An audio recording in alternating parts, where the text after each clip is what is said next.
All right, we should be live. Welcome back, Giants fans. Very interesting day to be a Giants fan, which, I'm kind of happy we put this off to Thursday because here we are.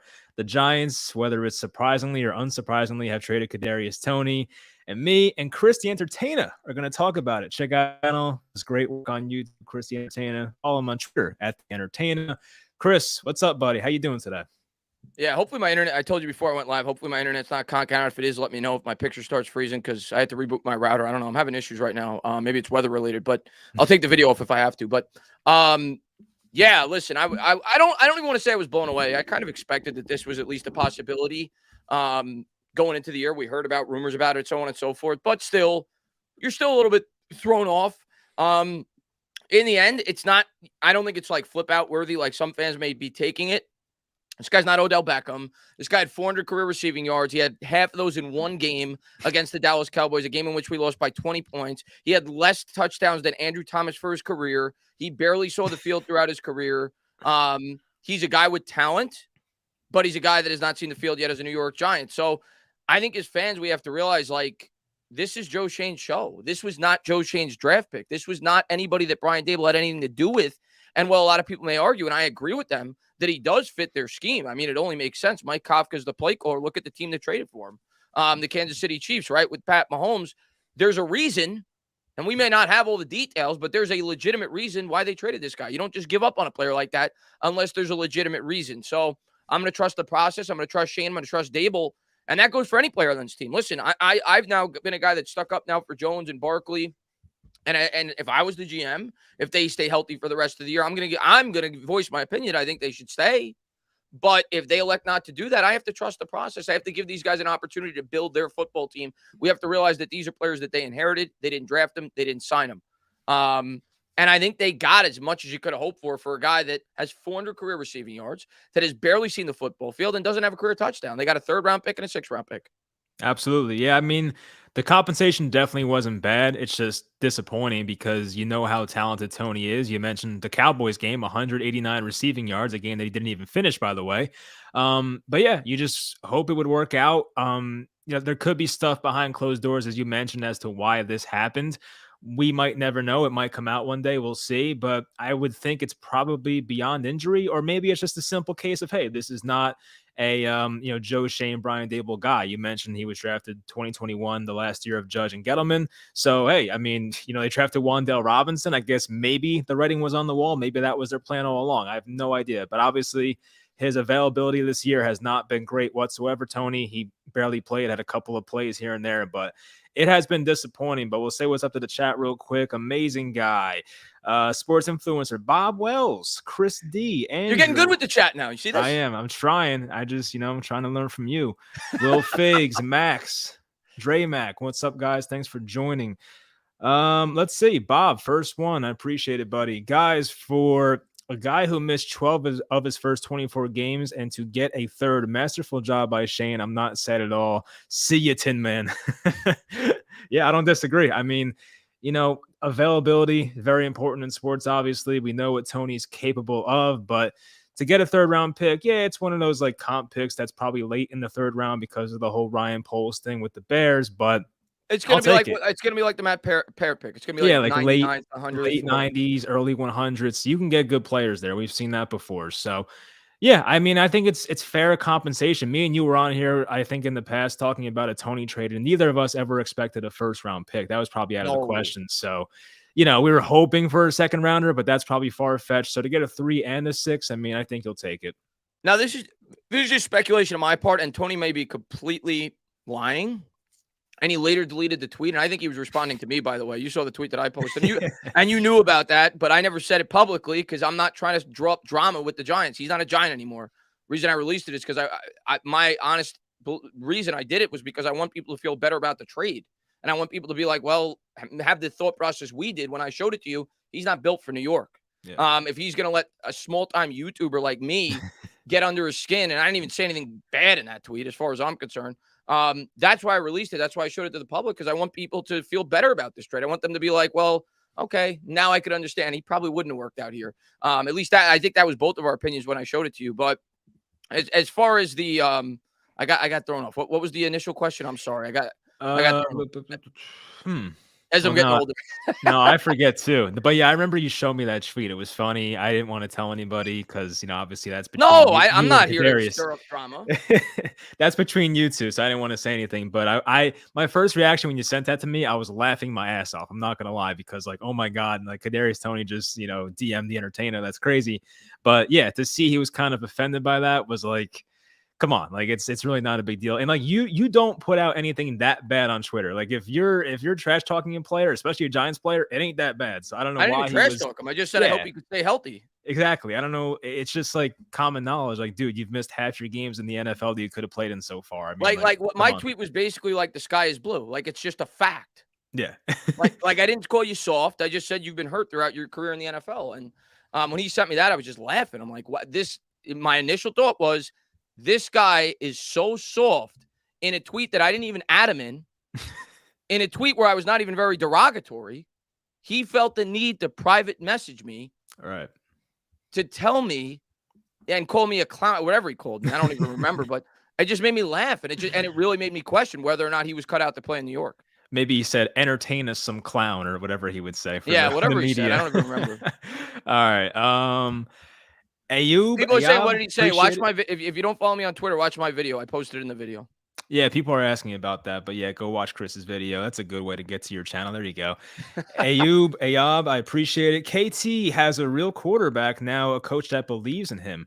I mean, look, Jones has played pretty damn well so far this year. I know some metrics will have him as even better than Mahomes. I would never say that because, Mahomes is better. But yeah, I mean, look, maybe the Chiefs do have more of a plan for him than the Giants did. I mean, maybe Tony.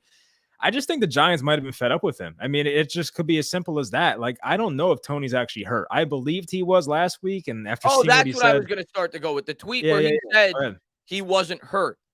Right. And if that's true, that's even I'm even happier he's gone. Yeah. And if that's true, and I think it's possible, because if you're the Giants and the intentions were to trade him all along, you don't want the league to know that you're sitting him because you don't think he gives you the best chance to win football games, because that hurts his trade value. So it's very possible he may not have been that hurt all along. And the Giants said, even if you're a little bit dinged up, we're going to keep you. We're going to keep you on the side because we don't want to hurt your trade value. So that's entirely possible. And if that is true, well, it really goes to show you what Dable and Shane thought about him. Mm-hmm. Yeah, I mean, listen. They might regret it because Tony's very talented. Maybe he goes to KC and is unbelievable. But do I think he's going to stay healthy throughout his career? No, because that was like one of the concerns I had when we drafted him. Of course, there was like some off-field stuff with guns that was like whatever, but the injuries were the main part. He had like some shoulder issues at Florida, and then he comes here and just has every injury under the sun basically. And it's just like, yeah, he was really good when he played and was healthy, but that didn't last very long. So it is what it is. As you mentioned, this is not losing prime Victor Cruz or prime Hakeem Nicks or prime Odell. We barely saw much at all from Kadarius Toney, and it was pretty much 45% of his stats, I think, were from that one game. That's what I heard from Giant Spaces today, if that was true. So it's just nuts. So listen, it sucks to lose a guy as talented as him. We drafted him a year and a half ago, and he only lasted a year and a half. That sucks, but you got to do what you got to do, and it's better to get a 3 and a 6 than get nothing at all. So, I mean, it is what it is. Yeah. Go ahead. Oh, yeah, go ahead.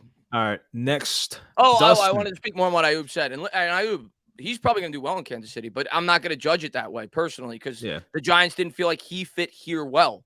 He could go to Kansas City and make 4 Pro Bowls. He's playing with Pat Mahomes and Andy Reid, and if it works out there, great. The Giants identified it was not going to work here. And that's it. They moved on, and we'll see who they replace him with in the draft, or maybe they make a trade before the deadline. It's still possible. Yeah, like why? Let me ask you this: why do you think Tony was unhappy here? Like, why do you think he wanted out? Or I don't even know if Part of it, I legitimately think he's soft. Like part of it, and it is very little to me because I'm sure if that offended him, imagine what he thinks with the media. That's the tip of the iceberg. Yeah. Like I didn't even say anything that bad. So part of me really does think he gets offended very easily. And in New York, you need to learn. You need to have thick skin. You need to learn how to deal with that. So part of me really does think he didn't want to play here. Mm-hmm. And we know that New York is not meant for everybody. New York's not meant for a lot of athletes. It's why a lot of athletes don't sign here. It's why a lot of athletes don't stay here after the fact, because we do have demanding fans. We do have, high intense fans. So that may have something to do with it. But I don't know. Maybe the coaching staff didn't like him. I mean, he did send the wrong message at the beginning of the offseason. And I understand it's voluntary, and I understand that Tony fans stick up for him and they love him. But and listen, I didn't kill him for it. I said I didn't necessarily agree with his decision making. I didn't kill him for it, but for you not to show up, I don't care if it's voluntary or not, with a brand new coaching staff in your second year and a new offense, it just doesn't send the right message to the coach, to the GM, to the quarterback, to the football team. So maybe that had something to do with it. He definitely didn't set the best first impression. Yeah, I agree with that. Yeah, it's as you said, voluntary, but new coaching staff. You're in your second year. You have to prove something to this coaching staff because I know every coach says this, but Brian Dable was pretty pretty upfront about like, look, I don't care where you were drafted, how much money you make. We are not. We're gonna put the best guys out there, and like he proved that with Kenny Galladay, so he was not BSing us. And like same thing with Toney too, whether that was injury related or not. All right, so next one, Dustin, I appreciate it. Nick Gates coming back, so that's positive news. Kayvon crying after closing the game. Dexter hustling after Baker. That was week 2. No room for players who give any less. Yeah, and that's kind of been the identity of this football team. Obviously, winning is now a part of this Giants' identity, which is great. But guys that are just not selfish and will do anything to win, and I think that's a big part of this team so far. Yeah, I'm really excited to get Nick Gates, but I mean, we'll see if he plays or not. But I mean, they didn't keep him on the IR, so they must feel like he has a chance to contribute to this year's team. So we need the help on the line. Obviously, we've talked about this in the back of our heads, Mike. We're going to be nervous for the guy because everything about Nick Gates, man, he's in my top 3 or 4 favorite players on the team. I love Nick Gates. Yeah. I'm not saying he's the best lineman in terms of talent, but I just love him. Like his tough mentality, an undrafted player. He's a fan favorite. He's hard not to love.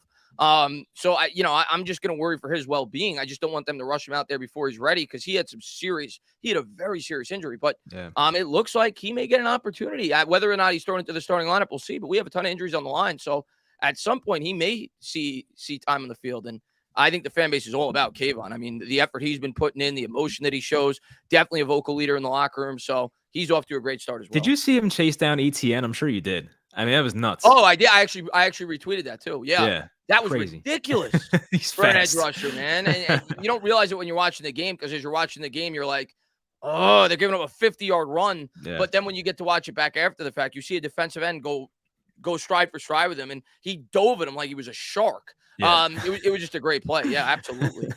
That could be a new nickname, Jaws. We'll call him Jaws or something. I don't know. But yeah, we'll talk about the Seahawks game later. Of course, we'll get to that. We got to get out of here at like 7:20-ish. So we'll try and like get through things as quickly as possible. Sorry, we got to cut it a little short. This is like everybody's going live with me today. So I got my Patricia training show today. I got Bad Dog tonight. So I'm going to be really busy, but we'll do it longer next time. So sorry, guys. You're popular guy, man. NY Giants 26. Thank you. Breaking news. Tony says if you speak on Joka, you better be speaking facts. This dude way too sensitive. He lets everything bother him grow up. Pretty much reiterates what Chris just said. Yeah. I spoke facts. I don't know what to tell you. I don't know what to tell you, Joka. I mean, I literally said that you have gotten hurt a lot. That's all I said. No, I spoke facts. And you're not lying, right? Yeah. I don't think I'm lying unless I'm living in the Twilight Zone. I don't know. No. Yeah, it's fair. You just got to call it how you see it. That's what I do on YouTube too. And sometimes people hate it, but like you just got to call it how you see it. Be fair, be objective. I think that's what you're doing. So it's basically really like saying if Daniel Jones throws for 312 yards, I say Daniel Jones threw for 312 yards. It's just a statistical fact. You missed time. You got hurt a lot. That's all I said. Yeah. Tyler, thank you. How about those Nets? Oh my God, we're not talking. I gotta watch them tonight too. That's a waste of 3 hours of my life. LOL, go Knicks. Also, what wide receiver do you think we trade for? I want to ask you this. That's one of my questions for you. Do you think the Giants are in more win now? I don't think we're in sell mode. I don't think we're in sell mode. If that's what you're going with, I don't know if we're in buy mode. Okay. But I don't think we're in sell mode. I honestly believe that they were thinking about trading Toney for a while now. Yeah. And when they got a deal that they felt was above market value or more than fair for what they were willing to, they said, we're going to trade him. We don't have any intentions to keep this guy. We don't think he's going to help this team. And it's entirely possible he was ready to come back from the things that you've seen Toney say. So I don't think this move signifies that the Giants are sellers. It doesn't necessarily mean we're buyers. But I don't expect us to trade Barkley now. And no, I don't see that. We're a 6-1 football team. So just because they made this move doesn't mean that we're going to be selling the farm. And I do think if the right deal presents itself, Mike, which I don't know if it's going to happen or not, but if the right deal presents itself, and for me, the right deal means it's a pretty affordable player, probably still on his rookie salary, obviously still young, somebody that's not just about this year, but for the next 2, 3, 4 years, they could fill an immediate area of need. Obviously, the most obvious one would be wide receiver. I could see them, New York Giants, making a move, but the price has to be right, the player has to be right, and he has to fit what we're looking to do in terms of the scheme. Yeah, I want to ask you, like to rank these guys for me and include the contracts, obviously, how old they are, what position the Giants are in, and all that. So if I gave you a list of DeAndre Hopkins, Jerry Jeudy, Brandon Cooks, Well, Hopkins, Chase, I did the salary, I'm assuming, is way too high. that's already no. All right, Chase Yeah. Claypool. Who else we missing? DJ Moore. Like those, let's say those 4 guys. Yeah, okay. So out of the guys you said, same thing with a Metcalf, salary's probably Yeah. too high. Same thing with the guy from the Panthers, salary's DJ. probably Yeah. probably too high. So yeah, I think they're going to be looking. I don't know if they're going to look at those exact players if they're available, but Jeudy, I mean, that's the big name that I do think makes sense because he's young, he's cheap, he's affordable, he's still on a rookie salary. Same could be said for Claypool, Elijah Moore if he ever became available with it. Like players like that, that's what I think they would target. Guys that are still young, affordable. They'd identify who they feels like could fit their offense. And I'm sure they'll test the market, and if the right deal is there, they'll do it. I would be surprised if the Broncos, like, traded Jeudy because he's only 23 years old. I mean, you might as well just keep him. But maybe it happens. I saw you tweeted that you would be really all for Jerry Jeudy, of course, at the right price. But I At the don't right blame price. you. Yeah, Yeah, at the right I don't price. blame you. I'm Yeah, not saying trade a first round, second round pick for him, but if he right. becomes available, kind of like Amari Cooper did, and the Cowboys did give up a first for Amari Cooper, but in a similar fashion, maybe I'd be willing to give up a second because it's gonna be it's gonna be a late second. We're hoping, so maybe I'd be willing to do that. But yeah, I mean, listen, I understand that people in the chat are saying he has drop problems, and he has. And I mean, listen, Amari Cooper had drop problems too before he became a Dallas Cowboy. If they identify Jeudy, who does have ties to Dable, who coached with him at Alabama, as a guy that could come into this offense and be a core piece for the next 4 or 5 years. I mean, there's a reason this guy was as highly thought of as he was coming out of the draft. He was very highly thought of. Mm-hmm. I'd be okay with that. So we'll see. I think that's an interesting name based on the situation. If the let's say you called the Broncos or the Broncos called you for some reason and you were the GM and they go, "Hey, we'll give you Jerry Jeudy for a 2 and a 4 for this upcoming year." Are you saying yes or no? I mean, when you look at it, Mike, let's just say if we, by making that trade, I mean, right now we're a playoff team. You have to think so, right? Yes. We're 6-1. Yeah. If you're Joe Shane, you have to think we're a playoff team. And if we add Jerry Jeudy, you have to think our draft pick's probably only going to be later because he should help the football team, right? That's why you're making the trade, not just for now, but for the future. So if I look at that pick, Mike, as like 55th, because that would be like picking like 20, let's say 50th, 25th in the first round. If I look at that pick as 50th overall, and I just got the 100th overall pick for Toney, and I got a 6th round pick on top of that. So I'm bringing in a young receiver that I could build with. I already brought in draft capital for Toney. Yeah. So I'm giving up the 50th, getting back the 100th, getting back a 6th round pick, and I'm getting Jerry Jeudy. I think it could make sense if I felt like he fit my offense and he's somebody that I could build with for the next 3 or 4 years. Mm-hmm. Yeah, I think he would fit this offense because I think Daniel Jones works best with guys that just get open. Like we saw the Kenny Galladay experiment, the bigger guy didn't necessarily work out. And I think Jerry Jeudy just more of that, guy that knows how to run routes at a very high level. And obviously you mentioned the drops that hopefully could fix itself. But yeah, I don't think the Broncos trade for him. So me personally, I don't think the Giants are going to trade like a day 1 or day 2 pick for a wide receiver before the deadline. Maybe in the offseason. I could definitely see that. Yeah. But I kind of think they just want to keep it going with what they have right now. If a great deal presents itself, like we just talked about, where the Broncos really do want to trade Jeudy and he's on the table for a 2nd and a 4th, and Joe Shane is like, holy crap, I'll take that, then sure. But I don't think the Giants are going to go out there and trade like a 2nd or 3rd round pick for one of these receivers. I would be kind of surprised at this point. So they might trade like a 6th rounder for just a guy, like some depth piece. Or like something. A Denzel Mims or something. Denzel Mims, Terrace Marshall, or examples like that. I could see that type of trade, but I don't think they're going to trade any high capital. You're probably right. You're probably right. It's a long-term vision, I think, for Joe Shane still.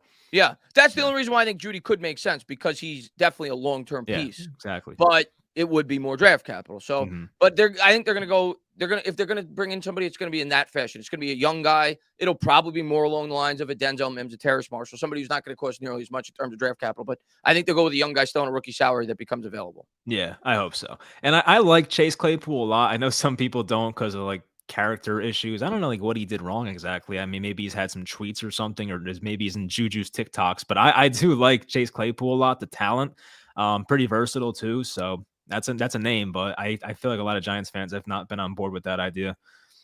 I see Michael Maneri came and he said, "Cap dummy, what a soft-minded player." Yeah, listen, man, I didn't want to. I didn't even do it to make him look bad. That's the honest to God's truth. I did it to try to make you guys feel better because after they traded him, I was like, I don't feel that bad because I don't think he fit to play in New York. If he's like you said, if he's going to be that rattled by something that wasn't even that mean of a tweet. So, but what's going on, Michael? Man, thanks for popping in, buddy.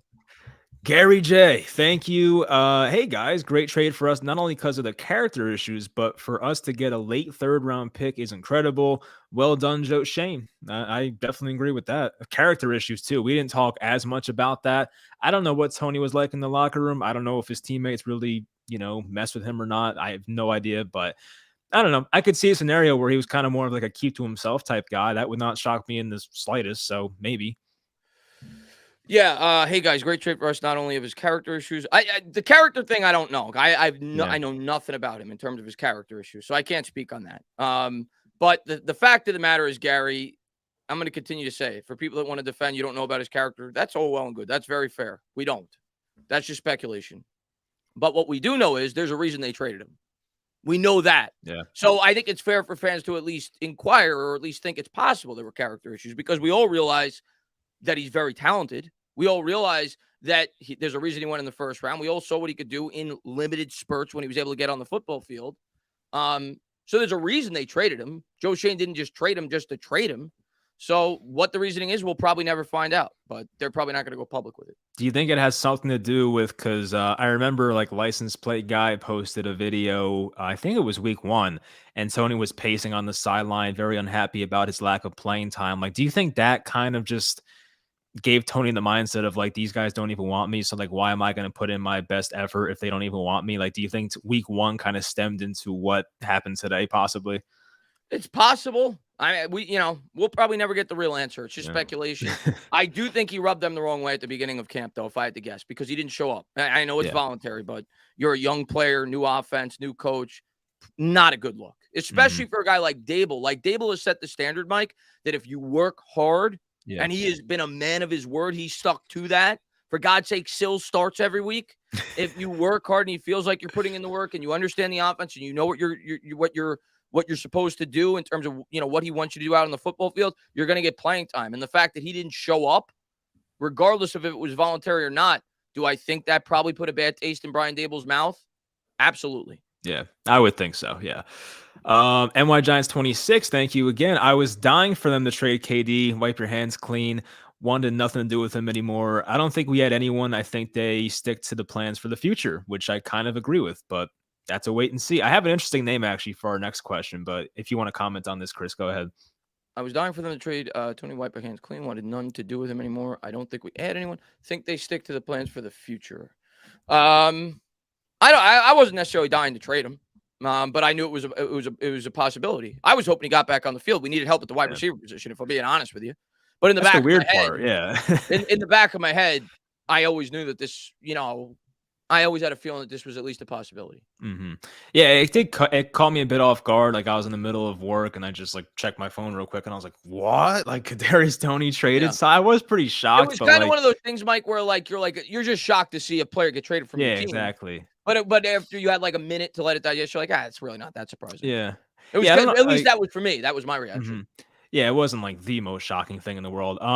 Yeah, I don't know why people were like kind of sad about it. Like, what has Toney really done? People are acting like he's Odell Beckham. Yeah, I don't know what he's done. I get it though. We've been so deprived of having that number 1 wide receiver, and he showed, it was one game, but he showed potential to be that. So people want that, and I understand that. So I get it from that aspect. But I said it going into the year, and people killed me for it in my live stream, and it had very little to do with his potential. But I was asked a question. I might have been with us. I don't remember, on a live stream. Who's the most underrated and overrated player on the Giants? And I said Toney was the most overrated by the New York Giants fan base. And some people agree with me, but a lot of people disagree with me. And I stand by that, because there were some fans that were comparing this guy to Odell Beckham after one game. Right. There were some fans that were saying that this guy was already a number 1 wide receiver when there was no evidence of it. He showed potential, but there was no evidence of it. Yeah, you got to do it consistently, obviously. This guy's got to catch a block real quick or put him Yeah, in he timeout. somehow he shows up into everybody's screen. He's a meat rider, as they say. All right. Anyway, Dustin, thank you again. Would you trade for Ken? Would you trade for Kendrick Bourne for a day 3 pick? This one's the interesting name I wanted to bring up. Kendrick Bourne's contract, 2 years left. He signed a 3-year, $15 million deal with the Patriots. $6 million cap hit this year, $2 million in dead cap this year. Next year, his final year, let's call it $7 million cap hit and $1.4 million dead cap hit. So you can get out of that pretty easily. Kendrick Bourne's still 27 years old. I believe the Patriots are playing him less because they're playing that rookie Tyquan Thornton more. Who looks pretty good, by the way. Yeah, he's good. I have him in a couple fantasy teams. I'm hoping he blows up in the second half. But yeah, Kendrick Bourne, interesting guy. Was never really a wide receiver 1, but he always made plays for the Niners and in the red zone too. He kind of reminds me of Darius Slayton in a way. I don't know if his drops are that bad, but like just makes big plays like every few games. Like that's kind of what Kendrick Bourne has been, his MO.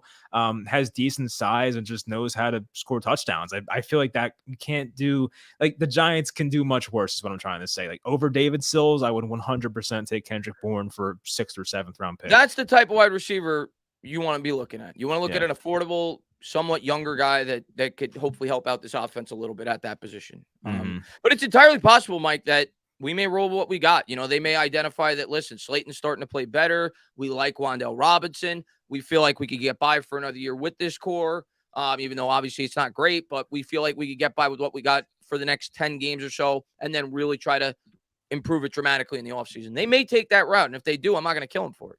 Yeah, I wonder, like, I'm sure Shane has some like idea up his sleeve about which receivers are possibly going to get traded this offseason. I wonder if the Giants will make a splash like a Tyreek Hill type trade or a Devontae Adams type trade, something like that. You know what I mean? Like, I don't know if they want to do that right away. Maybe they wait another offseason, but by the way, Mike, I don't mean to interrupt you. I'm just trying to do it for your convenience because I know it doesn't bother me at all, but when I do this with other people, it might bother them.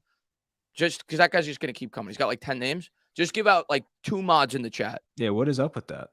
If you who do we make the mods? Who are we going to give it to? If you give out 2 mods in the chat, they'll just block them, and you won't have to worry about it. How do you in terms of the mods, I'm trying to see somebody in here that's a regular of ours that is probably. I don't want you to give a mod to a bad guy because then he'll start. Let's see. Amazing guy. He's give it to amazing guy. And you could give it to, I guess, World's Heaviest Jam Band. He's in a lot of my streams. Kansan, he's another good one. So how do you do it though? It just says put user in timeout or block user. I don't want to do those things. Like, is it not showing up for me for some reason? No, I mean, you could get rid of him. I mean, the guy's clearly a troll. You know. Yeah. It's up to you, whatever. But I'm just saying for your well-being because I don't want you to have to keep getting distracted from the conversation. Yeah, I don't know how to make them mods though. Is what I'm saying. You know what I mean? So are you on your YouTube chat or are you on the StreamYard chat? StreamYard, is that the problem? Okay, so go into your YouTube. You can't do it on StreamYard. So you just go to YouTube and then you do it. Yeah. Learn new shit every day. Look at me. So there you go. So into the YouTube chat.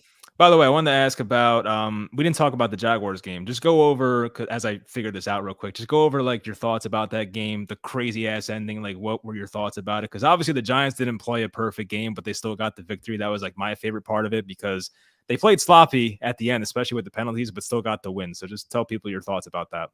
Yeah. Listen, as far as that game goes, I thought it was going to be a tough game going in. I gave the Jaguars a lot of respect. I do think that they're a young team with a lot of talent, but they're young. So they're still, they're kind of Jekyll and Hyde. One week they're going to look great. One quarter they're going to look great. Another quarter they're going to look really bad. And that's kind of how they looked in that game. The first half offensively, they looked really good. I mean, they were moving the ball at will, and we definitely have a lot of problems right now on our defense, Mike, in terms of the run defense. We've seen that week in and week out. That's now become a common theme, and that's something we're going to have to work on. There's going to be a tough matchup this week against Seattle, who's been running the ball very effectively. So that's a major concern, at least from the defensive standpoint. And we got some luck, if we're being honest. They fumbled on the 1-yard line. I'm going to give credit for McKinney for popping that ball out. But, yeah, I mean, they played us tough. I thought they would. But that game should have been over, obviously. Yeah. And you know, I'm like the biggest Saquon Barkley supporter on the planet, but Saquon's got to be smarter than that. And I know he will be, but you got to be fair. You got to show tough love when they deserve it. And by no means am I taking anything away from Saquon Barkley. He's if not the main reason, one of the 2 or 3 main reasons why this team is where they are right now at 6-1. But he'd be the first to tell you he's got to be smarter than that. You can't run out of bounds 3 times on the same drive And I had a couple of people in my comments be like, Chris, you're being too hard on him. He didn't really go out of bounds on the third time, and they challenged it.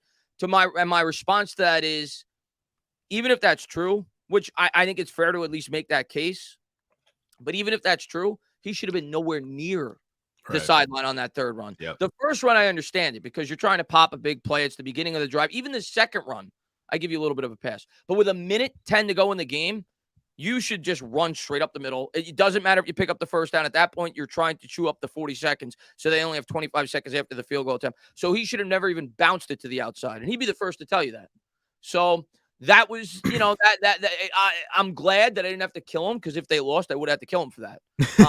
Hopefully it's a learning experience, and it will be. He's a smart guy. He's a tough football player, and I'm sure Brian Daboll is going to coach that out of him. But the one thing that I really loved at the end of that game, Mike, was Daboll, Barkley, Love. They were all asked at the end of the game, and instead of being excited like we were to be 6-1, they talked about all the missed opportunities to play a better football game. It shows you that Daboll and the players on this team and the players are buying into their head coach. They're not just content with winning. It's about getting better and playing the best possible football game they can. And as a fan, how do you not love hearing that? Mm-hmm. No, I agree with that. Yeah, I mean, someone actually asked me, in the comments, they were like, "Oh, why didn't you go off on Barkley more?" I'm like, "Hey, we won the game. Like, we all know it was not the right thing to do, and I mentioned it, but like, I'm not gonna just destroy him if he won the game. Obviously, if Jacksonville came back and Christian Kirk gets an extra yard and we lose, obviously the Saquon thing is a much bigger talking point. Like, we saw the Giants lose it in that way one time. This was 2013, week 1 at the Cowboys, when Eli was supposed to just take that sack and the clock stopped, and then Witten had that touchdown with 15 seconds left to beat us. I think this was a week 1 game, maybe 2013, probably the David Wilson game when he fumbled twice, but might have been that game. But yeah, we've seen that happen before. But to me, I think Saquon knows. Obviously, he's not oblivious to what's going on in the situation, but they'll figure that out. But as you mentioned, yeah, I mean, to see players not be too joyful about a win like that, and knowing that there is more to clean up, and just, they have to play better in some areas. That's what you want to see. Obviously, you don't want people to be content. You want your players to want more. And I think we know as fans, and the Giants know as players, and the Giants coaches know as coaches, they could have done a lot of things much better in that game. Obviously, they let ETN destroy them on the ground, and the mistakes they made, the drops were terrible. Marcus Johnson, 4th and 2, could have been a touchdown. So things like that need to, they need to get fixed. Bad. The drops were bad. Yeah. I mean, maybe Daniel a couple Jones, of them. Mike. Daniel Jones, right? How about him? He's changing my opinion every week. It's getting better and better. Daniel Jones, man. NFC Offensive Player of the Week. Second time he's won that in the last 23 weeks, because he won it last year and he won it this year, whatever it is. I think it's 23 weeks, 7 weeks this year, or whatever it is. Oh no, 24 weeks, because there's 17 weeks, 18 weeks actually, so 25 weeks with the bye. But regardless, second time he's won that in the last 2 years with 2 different coaches, and he's just every week he's getting better. And it's not just him, by the way. It's the offensive line is getting better, and the injuries they had to overcome. The one thing that really stood out to me in terms of Daniel Jones' performance in this game, and statistically it was great. He threw for almost 200 yards in the first half. He ran for over 100 yards. He did exactly what you wanted him to do. He came up big in the big moments. But the one thing that really stood out to me about Jones, more so than anything else in this game, more so than this is the best I've ever seen him in the pros in terms of his adjustments at the line of scrimmage. How about emotion too? He showed a lot of emotion. The emotion as well, and the wide receiver. Yeah, but he was commanding. He knew exactly what they were going to do on defense every play. And the offensive line, with the 2 guys that were out, Evan Neal, who went down with the injury, and of course Bredesen, I think. No, Bredesen. Yeah. On the interior, the offensive line still didn't miss much of a beat. And I actually give a lot of that credit to Jones, because I think Jones was setting the offensive line up really well pre-snap in that game. It looked like he really knew what the defense was going to do. Yeah, that's what, you want your quarterback to take those strides. And I do think the Giants coming into this game had a very pass-heavy approach. They may have ran the ball twice on the first drive, but a lot of those were passing plays. Then guys started to go down, and as the game went on, they became more of a balanced approach. They didn't throw much in the fourth quarter. What did you say? Jones threw it one time in the fourth quarter, right? Yeah, what's his name? Made fun of him for that, the guy on ESPN. But yeah, Jones only had one Orlovsky? Orlovsky, yeah. Jones only had one passing attempt, but it was because he took what the defense gave him. He threw for almost 200 yards in the first half.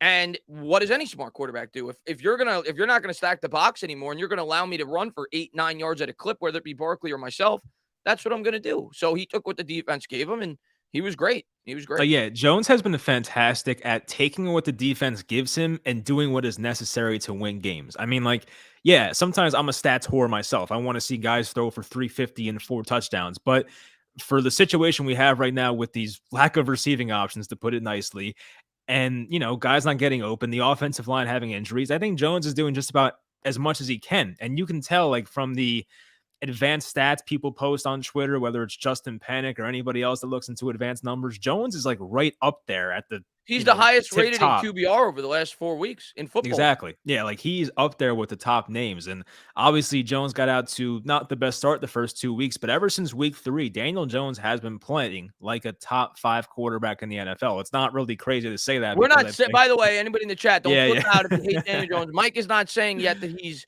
reached that level. Right. But for the first, because there's been games here and there, Mike, throughout his career where you could make that statement before this year. Yeah. Where there was like a game where you'd be like, he played like a top 5 quarterback today. Yeah. But he never had a consistent stretch. This is now 4 or 5 weeks in a row where he's giving you consistent good performances. And I agree with you. Factoring in everything, factor in the lack of weaponry and the way that he's played. I mean, think about it. Be honest with yourself. When's the last time he had a play where you're like, that should have been a turnover? Like, yeah. where it was like on him. Right. Like, yeah, it's been a while. He did have the interception that was called back last week. Yeah. So that was great. Great play though by the but he's been playing. He's been playing out of his mind. The last 4 or 5 weeks, he's been playing at a near top 5 level. Mm-hmm. He's been playing very well. For me to want to keep Jones for next year coming into this year, I said to you guys who watch my videos, I was like, I need him to A, stay healthy, obviously, B, be consistent, and C, I forget what C was now, but it was I'll win games. Win games was C. Like, stay healthy, be consistent, and then win games. And like he's doing all of that so far. I know he's had some injuries. Apparently, he may have had an MCL injury, but he's playing through it. He had that brace on his left knee. I have no idea if that's the truth or not, but still, he's played in every game so far. And I would be a hypocrite to say otherwise. He's doing everything in his power to come back next year. And I'm still not convinced he's our guy for the next 4 or 5 years. But for 2023, I mean, I'm pretty much all in right now because this team's going to have a lower draft pick. And, it's pretty much Daniel Jones will be their best option. And I do want to see what he looks like with a number 1 wide receiver, which hopefully we do get this upcoming offseason or maybe trade deadline. We'll see. I want to speak to what Vlad said because I think it's a good question. Vlad the Impaler says, you think Jones would stand a chance against Mahomes or Allen in the race? Okay. One, I'm not going to say he's as talented as those guys, okay? I'm not. Those guys are supernatural. But what I'm going to tell you, Vlad, is he doesn't stand a chance with his supporting cast. Like, if you gave him the Eagles supporting cast, if you gave him the Dolphins supporting cast, he may have a chance. With the supporting cast he currently has, no. Which is why the New York Giants are playing the type of football they are. But give him Jalen Waddle and Tyreek Hill, and I think he's going to be putting up really good stats. But right now, it's not in the best interest of this football team to get into shootouts. We're starting Richie James and David Sills. Right. And I'm not telling you he's Josh Allen. I'm not telling you he's Pat Mahomes. But do I think if he was in a situation like the Eagles are or Tua is with the Dolphins right now, he could get into shootouts and that would be probably the best course of action to win football games? Yes. We don't have the team right now to play that way. Right. Let's try and make this question a bit more simple in a way. Like if you plopped Daniel Jones onto the Bills for this entire year, what type of stats do you think he has? Like passing yards wise, passing touchdowns wise, how many wins do the Bills have? Like, let's try and put him in Josh Allen's shoes quickly. Yeah. Okay. Now, are we going to put him fully in Josh Allen's shoes? And when I ask that, I mean, has he been playing in that same offense? And I know Dable left, but playing with those same receivers for about 3 or 4 years straight, like he's got complete familiarity with all the weapons. They have a good rapport. If that's the case, I'm not going to give you an exact stat total, but his stats are much better than they are now. Yeah. Like he's 10, 11 touchdowns. Like he's got much better stats than he does now. I think, he could have around 30 passing touchdowns. He'll probably run for another 500 yards. He'll probably, get to Bills to 11 or 12 wins, maybe more because the Giants might get 10 or 11 wins this year. And that's the Giants. I mean, they might win more. So, obviously if everything's equal, I'm still taking Mahomes or Josh Allen. No kidding. But if you put Jones in a better situation, that's when it becomes the question of, hey, can the Giants win a Super Bowl with this guy? And so far, it's like trending in that direction. It's at So least trending in, I'm willing to see if he can keep growing.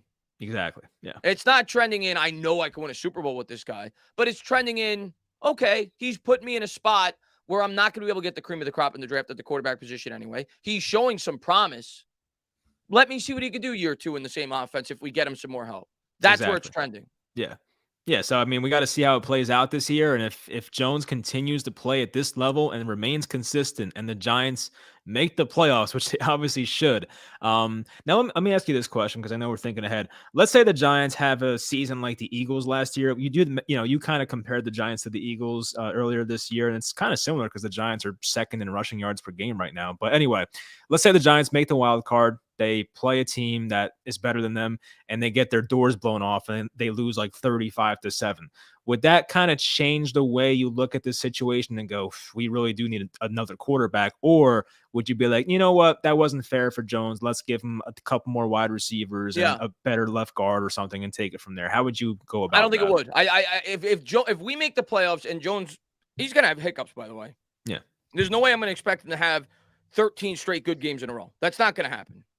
But if Jones plays at a good level for the rest of the year and we make the playoffs and we're drafting like 25th and he has a stinker in his first playoff game, no, I'm going to say no. In my opinion, and again, I guess I'm entitled to change my opinion, but the way I think I feel right now, no, I would say to myself, listen, he still doesn't have a lot of help. He's in the playoffs. He got us there. He had a lot to do with it. Look at Eli Manning in his first playoff game. I don't even think we got past the 50-yard line against the Carolina Panthers because John Fox had a lot of familiarity with our offense, being that he was formerly on the coaching staff. So, no, I don't think that would change my opinion. If we win 10, 11 games and Jones plays well throughout the rest of the year and he puts up a stinker in the playoffs, no. I think I'm still going to have the mindset of we're drafted 24, 25 anyway. Jones significantly improved this year, and now you're going to bring him back in the same offense, and you're going to get him more help on the outside. Let's see if he could grow into something a lot more than this. And if he doesn't, then at least I have a more complete team, and then maybe I can make my move for a quarterback. Yeah, I'm pretty much with you. I mean, I'm pretty much of the mindset of like, I trust Joe Shane. I think, he knows what to do in this situation. So whatever he does, I can live with it. If he wants to restart that quarterback I'm the same mindset, by the way, Mike. Yeah, I don't mean to cut you off. I'm Yeah. the same mindset, by the way. I'm not going to flip out regardless of who the player is. I'm a team guy before a player guy, and this is Joe Shane's team. And I think everybody has to realize that. We may not agree with it if he makes a move in terms of moving on from Daniel Jones or moving on from Saquon Barkley or moving on from whoever. And I will say, I'm going to tell you when I agree or disagree with him, but I'm at least going to give him an opportunity to build this team the way that he sees fit. So I agree with you on that standpoint. But if you're asking me what I think he's going to do, I think if we're in that situation, he's sticking with Jones at least for another year. Yeah, that's what it seems like. But I listened to, I think it was Kyle Brandt, his podcast, and he was talking about, hey, the Giants are always strapped for cap space. I mean, it isn't better next year, but getting a quarterback on a rookie deal is obviously like it's better than signing like a guy for $20-30 million per year. I don't know what Jones's number would be, by the way, but it might be over $20 million per year. It will be, I think. It's trending in that way once again. So you're looking at it from Joe Shane's perspective of, okay, cap space is a big thing for us. We can either bring back Jones for, let's call it $23 million per year, or we draft a rookie quarterback. And what do they make? Like $8-9 million a year? Is that the number? Not even, if you're picking that late in the draft, less than that. Even better. So that's kind of the challenge Joe Shane has. You know what I mean? Like, it's not going to be simply Daniel Jones versus rookie quarterback. It's going to be Daniel Jones plus his contract plus rookie quarterback plus the rookie contract. And if I put my GM hat on, Mike, and this is just me, this is just my opinion. All I can do is give you my opinion. If I put my GM hat on, I look at it like if I'm going to make a big investment in a quarterback, because one, I don't think they're going to stay where they are. If they're going to want a quarterback, they're not going to stay where they are. There's way too many teams that want a quarterback. There's not enough quarterbacks to go around. If you're picking 22, 23, they're going to have to give up draft capital to go up and get them. So everybody that says just stay at 23 and draft your quarterback, that's not going to happen. They're going to trade up to get them.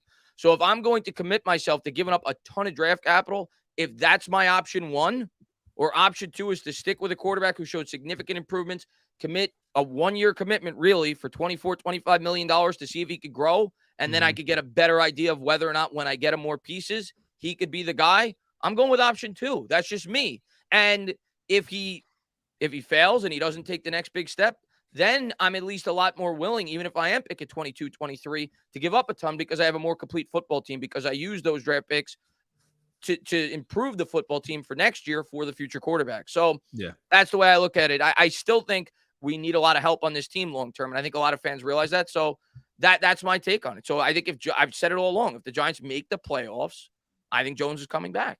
Mm-hmm. And you've said this too. Like the next quarterback, if we do have a next quarterback, is going to be walking into a much better situation than what Jones ever had. That's the good 100%. part. Yeah. 100%. And Yeah. coaching staff too. That's definitely true. All right, let's get to more questions. This is not a question, but hi, Lane. How are you? If possible, Nerd Guru, thank you. If possible, OBJ or Judy and Claypool. He's talking about getting all three because that would be impossible. I think he means one of them. Just one of them. I would hope. You know, I want OBJ, but I don't even know if he's healthy right now. And at least OBJ, it might be a 1-year deal too, but you also want to get younger. That's a big part of this. Judy, 23, Claypool's probably 23, 24. Yeah, I mean, let's just go like based on compensation, right? OBJ is a free agent. It's only going to cost money, no draft compensation. Judy is going to cost the most probably, although the Steelers have valued Claypool very high. I don't know if they're on the same level. I would think Claypool's price is a bit lower. So you're facing different things here. Do you want to go with the cap space route and just take OBJ if he wants to come here? Or do you want to give up, once again, a second and a fourth round pick possibly for a Judy or a Claypool? It's, you know, I don't know. Yeah, I think that's the only question is Odell's only going to cost you money. Yeah. Judy or Claypool's going to cost you draft compensation. But one, I don't think OBJ is realistic. And I know a lot of fans want him, and I get it. I'd be completely open to bringing him back. One, we don't know how good he is right now coming off that injury, right? We don't know if he's quite the same player yet. And we also don't know what his market's going to be. Because there may be a team that's willing to give him 2 or 3 years. If I'm the Giants, I'm not willing to do that. Yeah. Coming off the injury that he has and the fact that he's, you know, what is he, about 30 now, Mike? I don't even know what his age is. But 29, 30, yeah. He doesn't fit the mold of bringing in a young receiver, somebody that you could build with for the next 4 or 5 years. So I would probably tend to, if we're going to make a move, even if we had to give up some draft compensation, as long as it wasn't like ridiculous, I would tend to trend more towards the younger receiver. Yeah, no, I don't blame you for that. I mean, you know, if Claypool was like significantly cheaper than Judy, I think I would go Claypool because once again, I think I like Claypool more than most people. But you know, once again, I don't think it's going to happen, but you never know. When's the trade deadline? Is it like November 1st? November 1st. November 1st. Okay. Yeah. We're getting there. It's like 5 days. So yeah, we're getting there, but we'll find out soon. Next time we talk, we'll have our answers. So that's the good news. I made people mods NYG26. I think it was who was it? J-Zack, average guy, somebody else. He's doing a good job. I don't see the guy anymore. So. Yeah, he's not here anymore. We got him out, thank God. This is an interesting one here from Rodrigo. Thank you. Is Toney our worst first-round pick in the 2010s? Interesting question. Very. I mean, he's definitely. I mean, I think you got to go probably DeAndre Baker or Eric Flowers, but he's up there. I mean, he's up there. He's certainly up there. I would probably say Flowers just because of how high he was picked.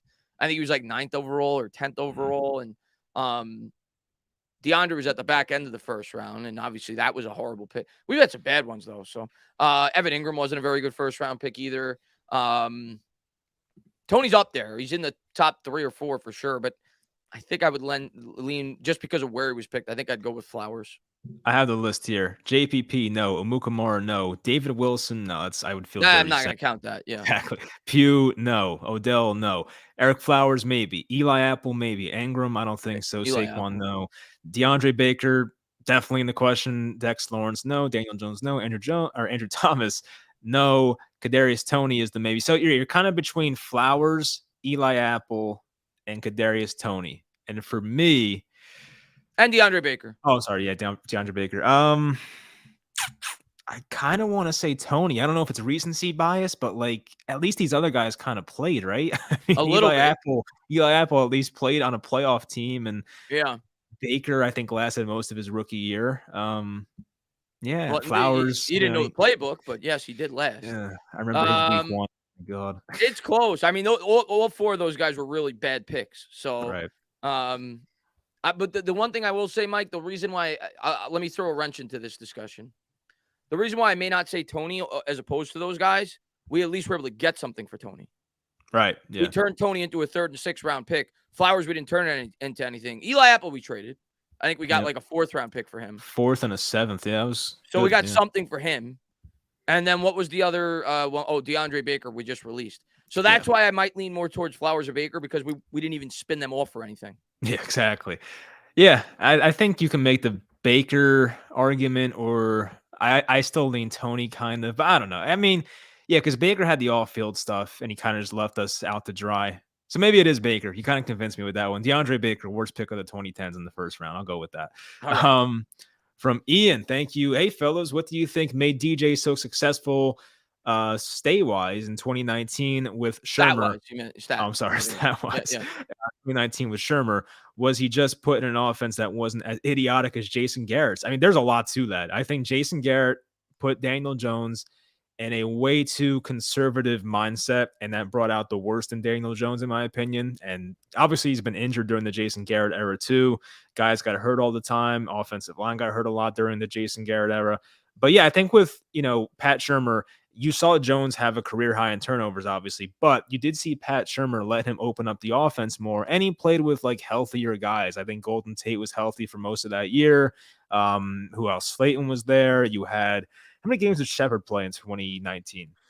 I Like don't 12. remember. I feel like he played a decent amount that I year. think he did. I think he played a So, decent like, he had amount. healthier weapons too. I think Engram might have been healthy that year. So yeah, he had better weapons, but I think play calling was huge for Daniel Jones because it's a night and day difference from what this offense is doing now as compared to the last 2 years. Yeah, and I think his first year, I do, if I'm being honest, and I do like some of the, obviously I like some of the things I saw from Jones in his rookie year. I always thought in the back of my head, and I didn't really voice it too much because he was a rookie, so I didn't read too much into it. But I always thought his stats were a bit misleading because when you looked at his stats, I think he had 24 touchdowns, but he threw like 16 of them in like 4 games against like 4 of the worst defenses in football. But the other thing, Ian, is I think Jones in his rookie year, I was surprised, Mike, to be completely honest with you, with how freely they let him play. Like he just went out there and he wung it. Like he was not controlled at all. Like he, even with this offense, and he's playing much better. This is the best football he's ever played. He's more in control. Like his rookie year, they just said, go out there and throw it. Double coverage, we don't care. Just wing it. And I think that's the approach they took, which obviously lended itself to more turnovers, but because of that, more big plays as well. So, and the play caller. I mean, Shermer's a much better play caller than friggin' Jason Garrett. Yeah, I kind of missed the Shermer offense because of how just open it was, but I know it led to more turnovers, but it was exciting, and we definitely put up some big point totals. Like I know in that, final game versus Washington, we scored like 38, and we've had a couple games that year over 30 points, and we haven't seen that in God knows when. I know Saquon could have ended that if he ran in that touchdown against the Ravens, but I think he made the right choice there. Mr. Lopez, thank you. Toney deleted his healthy tweet according to as Dave Gettleman would say. I always love when Dave Gettleman pointed out art, he would say and I freaking loved it. And what did he say about the, I think it was Patricia Train. He said something, Dallin. How you doing, Dallin? Yeah. He used to call, no, didn't. I thought he called Kim. Didn't he call Kim Jones darling? Maybe it was Kim Jones he called. Yeah, Dallin. I think it was. Yeah, it was a female reporter. Maybe it was Kim Jones. So arrogant, Mr. Gettleman. But yeah, I saw he deleted that. Yeah, I mean it's interesting. I don't know if. Well, I'm sure the Chiefs probably said you better delete that. Exactly. So I really do think that tweet was directed at me. Really? Yeah, because I posted the tweet and then he posted that like right after, and he said something about the joke after. So maybe I'm wrong. Maybe he was talking about somebody else. But regardless, I don't care who was about it. He looked like a freaking fool. Are you saying that you are rent-free in Kadarius Toney's head? I know I am. The guy literally direct messaged me. When I didn't add him in a tweet, I didn't even know he knew who I was. He's like Kevin Durant, but just not as good. Yeah. All right, Jason, thank you. I'm not surprised we traded KT. Was a fan of his, but it was time for both to move on. I'm a Giants fan over individual players. Let's get Judy, G-Men. Yeah, I see nothing wrong with that. Team over players. Let's get Judy, 23-year-old. Could be a stud receiver for this team one day. So I hope that's the case. I just don't want to trade a first rounder for him. Yeah, same thing. I would love Judy, but it's got to be for the right price. Yeah. I'm not giving him a first round pick. Let's look at this upcoming week against the Seahawks real quick. I mean, I haven't really done any research on this game whatsoever. I just know the Seahawks defense has been playing better the last 2 weeks. They held Arizona to like 9 points. Last week, they crapped on the Chargers. And obviously their offense, passing-wise, has been awesome with Geno Smith, which is one of the funniest things of this entire year. And they have this, right? I think Geno Smith and Daniel Jones are perfect examples of how important coaching is in the NFL. Yeah, it is. Well, like even with Geno, like who's calling offensive plays for the Seahawks? I don't even know. Like I know Pete Carroll's a defensive guy. But even last year when he got to play, he looked good, right? Like he had good Yeah, statistics at least. I don't watch Seahawks games, but when I remember looking, I'm like, oh, he was pretty good. And he's been there now for like 4 years, 3 or 4 years. So he's familiar with the players on the team. And it goes to show you that coaching means a lot in the NFL, Mike. yeah, And exactly. familiarity and weapons, because Seattle certainly has a lot of those. Yeah. Well, they might be down Metcalf, which is huge. Yeah. But I did want to touch on Geno last year. I think he went 1-2 last year, but the 2 losses were very close. They lost like an overtime game, lost by 3 the other times. So yeah, Geno was playing good football last year. Maybe I don't know. Maybe Russell Wilson was a system quarterback. I have no idea. No, I'm not. I don't know. He don't look the same. I'll tell you that right now. I would hope he's injured or Nathaniel Hackett is that bad for Broncos fans' sake. I have no idea. I'm gonna tell you what, man. I don't watch every Broncos game. I think I've seen him 2 or 3 times on primetime. They've had a lot of primetime games thus far. He don't look like the same quarterback, Hackett or not. He don't look like the same Exactly. quarterback. Yeah, I've noticed that. Something looks off with him. But yeah, all right. So Seahawks game, Giants underdogs once again, because why not? They do that to us every freaking week. But especially if Metcalf is out, because that's a big one for me. I think we win that game. Like, I'm trying not to be a homer once again, but like stopping Kenneth Walker is going to be the biggest thing for this defense because he's been going stupid lately, right? So you have him, but the Seahawks defense is not good. And the way Daniel Jones has been playing lately, I would think we could have a good passing attack, and I would think Saquon can run on those guys. So the Seahawks defense is not what it was back in the Sherman and Chancellor days. This is not even close. And even guys like Jamal Adams are out for the year, and Shaquille This is a Griffin's weird gone. week, Mike. This is a weird week for me, Mike, because traditionally, I think you and even me this year have been like really like conservative in terms of our game predictions. Like I didn't pick us against the Ravens. I didn't pick us against the Packers. I thought we'd win a really close game last week against the Jaguars going in. I think I had us by 2 points.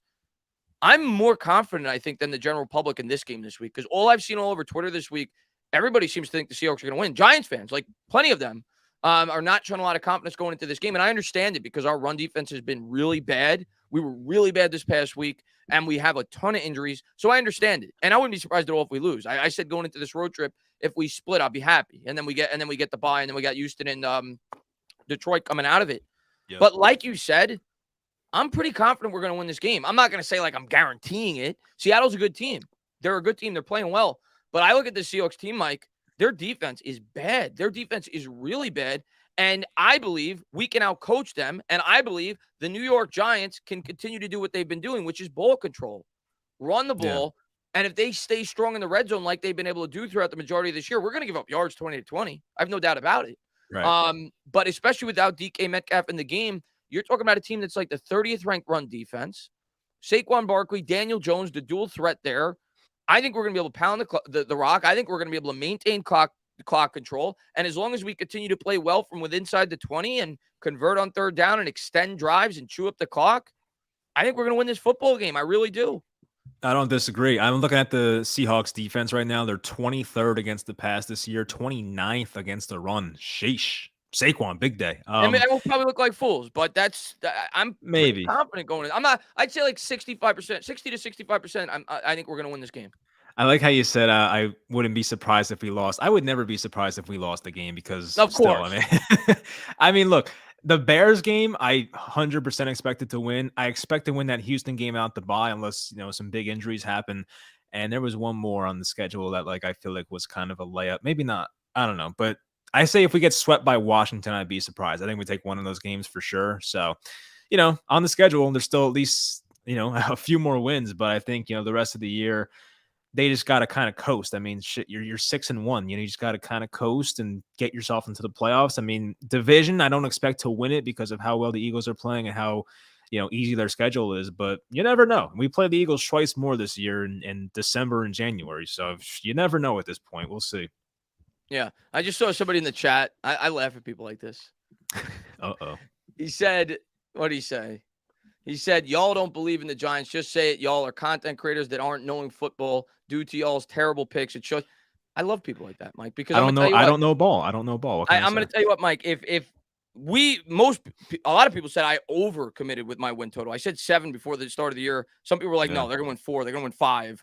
So no, but a lot of people, I'm sure, Tommy, like you said, you found a couple of content creators that said we're going to win 11, 12 games that are blind optimists. And congratulations, they're right. And I'm glad that they're right. I'm ecstatic that they're right. I hope we win 16 games, Tommy. But to criticize people for going into the year thinking we were going to win 6 or 7 games and not calling them real fans because of that, get a life. Get a life. I'm sorry. Get a life. Yeah. Now, I've been called a fake fan a lot, but I'm the same way with all my teams. Like the Brooklyn Nets have Kyrie and KD, and I'd be shocked if they get 50 wins this year because I just expect something to go wrong. Like that's just how I am by nature. I apologize. But no, this Giants team has definitely instilled more confidence in me. There's been and you've done these shows with me for 3 years now. There's been very few Giants games I go in and say, oh, I think we're going to win that game. It does not happen very often. So this year's been different for me, and I'm enjoying that because Listen, it comes down to the coaching, and we had no evidence coming in. Brian Dable had never been a head coach before. Brian Dable's proven he's an incredible coach. And you're entitled to change your opinion as the season goes along. And from what we've seen through 7 weeks, we see a team that's a lot better than we anticipated going into the year. Because Brian Dable, I didn't know what he was going to be. He was a complete unknown. He'd never been a head coach before. Yeah. He's a damn good head coach. So he's putting these players in the best situation to succeed. And yeah, I think they're a much better team 7 weeks in than I thought they were going to be before the year started, like most people.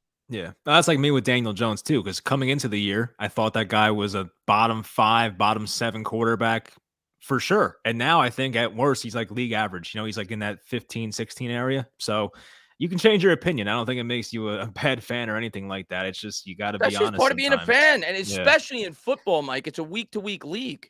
Yep, it's a week-to-week league. I mean, so whatever. We just come on here and try to give our honest opinion. Our honest opinion when the year started, we thought we were a 7-win team. We're glad we're wrong. Yep, can't please everybody is what I've come to realize doing this content stuff. XRBOG, thank you. Odell 100. Yeah, I would love Odell. You guys know I love Odell, but I don't know. Does he want to come here? Does he want to go to Buffalo with his friend Vaughn? Does he want to go back to the Rams? I think he loves the LA area. The Rams kind of suck, though. Do you really want to go to the Rams? You know what I mean? Like, I don't know. Yeah, I don't think the Rams are the fit for him. I don't think the Rams are the fit for him. I thought the Packers, but that's not the fit now. I thought the Chiefs, but that's probably not the fit now because they just got Kadarius Toney. I'm not sure. I mean, I'm sure there's going to be a team that makes sense, but I don't think it's going to be us, but I could be wrong. Seems like it might be us. No, I'm kidding. It could be. Who knows? But I don't think it will be. This one's going to stump me. Heathen? I'm going to go with Heathen. Oh, damn it. Heathen, we'll go with you. All right. Thank you, Heathen. How many games do the Giants have to win for people to stop saying the Giants season is a fluke? Well, here's the bad news. The Giants play teams that, according to the public, are not very good. Seattle, Houston, Detroit. So if we even sweep that right there and go 3-0 the next 3 weeks. I think people are starting to believe in Seattle, though. They are, but still, they're going to say, oh, Geno Smith, dude, who cares? Like, it's going to be the same. Yeah, well, there's always an excuse. There's always going to be an excuse when the team wins because I thought for sure in the back of my head, Mike, I'm like, if we ever beat the Packers and the Ravens, like, there's no way people are going to still be doubting whether or not this could be a good football team. But there are still some doubters, and there's going to continue to be some doubters. And listen, I love that. And the players have bought into that. You've heard the players in the locker room talk about how they love being – maybe they haven't used the word love, but it inspires them, it seems like, to put their best foot forward. So I think that's where the Giants are at their best historically. That's where they've always been at their best. Mm-hmm. So I hope people continue to doubt them. And listen, Ethan, at the end of the day, we haven't been a good football team for 10 years. So I'm not going to kill anybody for doubting this football team still. I hope that we continue to prove the doubters wrong, and I think we will. But I don't think the season's a fluke at this point. I think you have a really a high-end head coach, the best head coach in football right now through 7 weeks. Yeah. He's the coach of the year. And I don't even think it's close. And he's outcoached some of the best coaches the sport has to offer, whether it be Vrabel, whether it be Harbaugh, so he's legit. He's a really good head coach. So I don't think it's a fluke. I really don't. And he's been able to do it with a ton of players that have been out due to injury. But hey, listen, let the people doubt if they want to doubt. Is there going to be a hiccup here and there? Yeah, we're not going to win every game. But do I think, Mike, this team could win 11 or 12 games at this point? Yeah, I do. Definitely, I really do. He also outdueled future Hall of Fame coach Matt Rule. People forget. No, I'm kidding. He's Matt Rule. Yikes. Anyway, so what else am I going to say about this? Yeah, schedule-wise, I think if the Giants beat Dallas on Thanksgiving is when I think people that are still doubting are really going to take them seriously if they win that game. Or even Philly, which is a couple weeks after that. Like, they got to win one of those games against teams that people think like are really good I teams. think Of that course, I think that's you where know, people will fully buy in. yeah, It's that's the test where I'm not talking about Giants fans. I think most Giant fans at this point are bought in. Some are more bought in than others. But I think in terms of like the general public to like be fully bought in, that's it. The divisional games. When we beat if we beat the Cowboys, if we beat the Eagles, that's when people will be like, okay, I can't doubt this team anymore. Like they're for real. This team matches what their record says they are. yeah, and that's been the case. Like even our last two Super Bowls. I mean, the Giants were 6-6 in 2011, and they weren't looked at as like serious Super Bowl contenders. And then they just catch fire and they just go on to win the whole thing. 2007, they almost went 0-3. You know, they had to catch up there, of course, and you know they went on to win the whole thing. So this time it's kind of opposite because they are 6-1. But for me personally, after they beat Green Bay is when I started to take this team seriously. When they beat Tennessee, I was like, okay, possibly a fluke game. They weren't ready for us, took us too lightly. Carolina's not that good. Lost to Dallas, okay. You beat Chicago, they suck for the most part. That was like, okay, you're 3-1. But when they beat Green Bay, who at that point was still looked at as a good team, I think Green Bay was 2-1 at that point, 3-1. When they beat them, I was like, huh, well, this is interesting. And then they go on to beat the Ravens, which was, you know, I think even more impressive in a way. So after that Green Bay Baltimore game, I was like, you know what? I'm in. Like, this team is good. I'm still not putting them up with the, you know, Bills and Chiefs, obviously. But for the NFC, which is not a good conference right now, the I'm going to say Giants this about this team right they're now up there. confidently, Mike. I'm going to Yeah. say that confidently. I'm going to say this. I'm not saying I would favor us against any team in our conference because that's not true. I would not. Yeah. But there is not a team in this conference that I don't think we could beat in a playoff game. That's my honest belief. Yeah. I'm not saying I would pick us. I don't know. But there is not a team in this conference where I'd be like, there's no way we can beat. I still kind of feel that way, like you said, against the Bills. But I don't feel that against the Eagles. I don't. I really don't. I'd favor the Eagles, but I could see us beating the Eagles. I could see us beating. It's funny. Me and you, I remember last time we talked last week after we, you know, cut off the stream, we were reminiscing about 2011 and we were talking about if the Giants had to go to New Orleans and play the Saints that year, we don't think they would have won that game. Yeah. But of course the Niners won, and of course they, you know, they went to San Francisco. Eli had the great game and all that. So it's funny how that works sometimes, but I'm kind of with you. I mean, I'm looking at the NFC now and like winning at Tampa's tough, obviously. Winning at Philly's tough. But it's not impossible either. Just the way this team plays, I guess at San Fran's tough too. But the way this Giants team plays, I'll say them. If San Fran gets their act together, yeah, that would be tough for me to see that us beat them. I know their record doesn't indicate it right now, but they got a ton of talent, and they have playoff pedigree. Yep.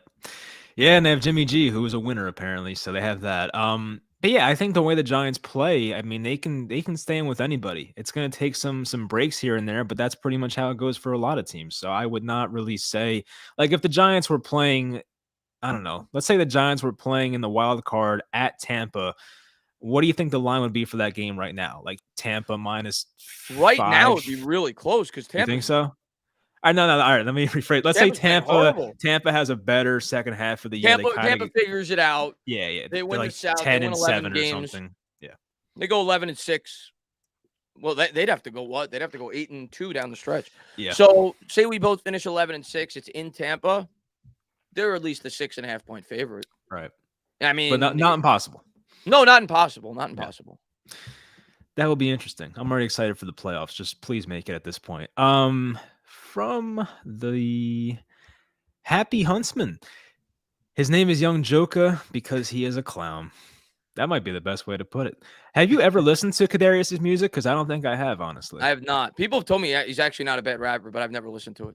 Maybe. I don't know. I'll ask my brother. He's like a musical elitist. At least he thinks he is. I'll ask him if he thinks he's good. From T, thank you. No draft picks for a wide receiver now. Find and develop talent. No draft picks for a wide receiver now. Are you saying like don't trade? She's saying don't trade draft picks. Worry about the draft. Okay. Don't commit draft capital this year for a wide receiver. I'm kind of on board with that. I don't want to trade a lot for a wide receiver unless he's like Jerry Jeudy. You know, that's pretty much it. Listen. If it's reasonable, I'm completely open to it, but I'm not of the mindset of it has to happen now. Like I also want them to be responsible and think long term and not just think about the here and now. Yeah. From Mario. Thank you. Mike, didn't I tell you Tune wasn't injured? You probably did because I was on here a couple weeks ago when we were talking, and I was like, I think he's actually injured, but I was wrong, I guess, because if he plays next week for the Chiefs, the Chiefs are on bye right now. So if he plays next week for the Chiefs, that's a little sus. I think, the injury might have been a bit overblown or even fake at that point. So I don't know. Something tells me he's not really that hurt, because would the Chiefs have given up all that draft cap? Not that it was a ton, but would they have even made the trade if they thought he was going to be out for an extended period of time? Exactly. It's actually funny. This happened exactly for the Brooklyn Nets back in February when James Harden got traded to the Sixers. He had a hamstring issue and missed like the previous 4 games before he got traded. And once he went to Philly, I feel like it was going to be that gif of that guy getting out the wheelchair and was completely fine. But Harden actually did miss some games for the Sixers. So I thought it was fake at that point with Harden. It wasn't. For Toney, maybe it's not fake. I don't know.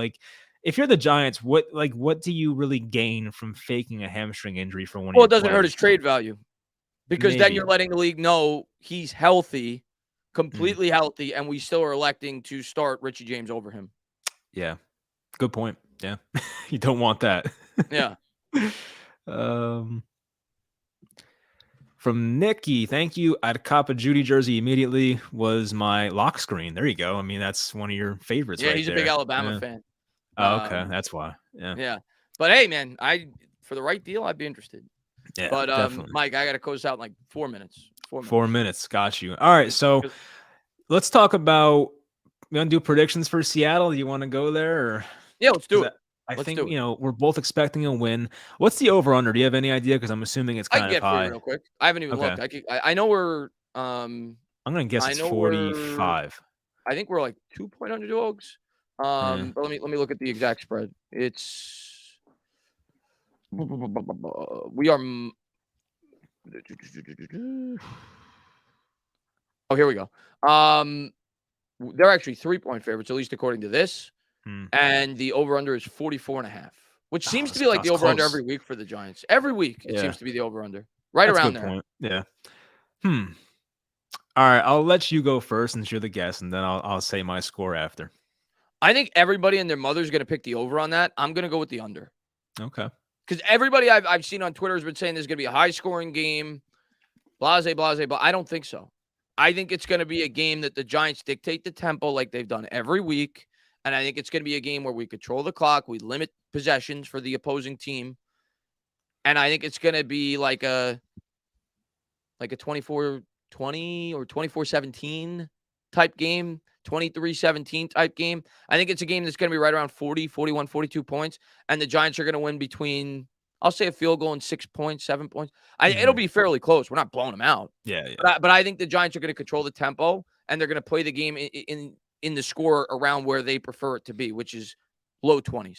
I agree with that. I mean, my score is a bit higher, but I'm going to go with the Giants 26-23. I think Saquon has 141 rushing yards on 21 carries, we'll call it. So maybe more, maybe 23 carries. I think Saquon dominates. I think the Seattle back dominates too. What's his name? Kenneth Walker. He'll probably dominate too.